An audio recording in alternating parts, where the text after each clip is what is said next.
દેશનું ડિજિટલ એરેસ્ટનો સૌથી મોટો કિસ્સો ગુજરાતના ગાંધીનગરમાંથી પ્રકાશમાં આવ્યો છે, જેમાં એક મહિલા ડોક્ટર ડિજિટલ એરેસ્ટનો ભોગ બની છે.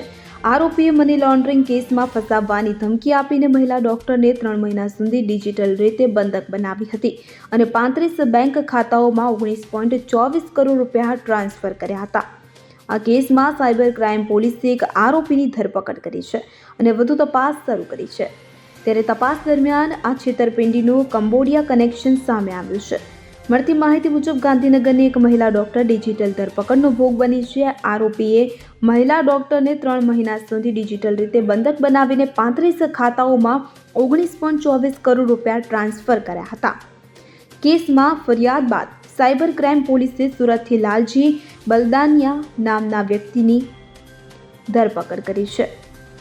તપાસમાં જાણવા મળ્યું છે કે લાલજી બલદાનિયાના ખાતામાં 1 કરોડ રૂપિયા ટ્રાન્સફર કરવામાં આવ્યા હતા. પૂછપરછ બાદ મળેલી માહિતી મુજબ આરોપીએ 19 માર્ચે મહિલા ડોક્ટરને પહેલો વિડીયો કોલ કર્યો હતો અને તેને FEMA અને PMLAના ખોટા કેસોમાં ફસાવવાની ધમકી આપી હતી. આ પછી આરોપીએ મહારાષ્ટ્ર અને રાજસ્થાન સહિત દેશના વિવિધ રાજ્યોમાં ડોક્ટરના બેંક ખાતામાં પૈસા ટ્રાન્સફર કર્યા હતા.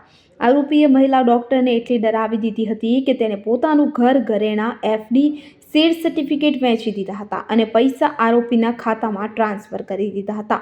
આ મામલે સ્ટેટ સાયબર ક્રાઇમના SP ધર્મેન્દ્ર શર્માના જણાવ્યા અનુસાર આ કેસમાં એક અઠવાડિયા પહેલા ફરિયાદ નોંધાઈ હતી. તેથી ઝડપી તપાસ માટે એક ખાસ ટીમ બનાવવામાં આવી છે. આ કેસમાં આરોપી લાલજી બલદાનિયાની ધરપકડ કરવામાં આવી હતી અને આ પાછળ કોઈ મોટી ગેંગ સક્રિય હોવાની શંકા છે. Bureau report CN24 news. હવે જુઓ દેશ દુનિયાની તમામ ખબરો તમારી આંગળીના ટેરવે. ઉઠાવો મોબાઈલ અને Google Play Store પરથી ડાઉનલોડ કરો અમારી CN24 ન્યૂઝ મોબાઈલ એપ.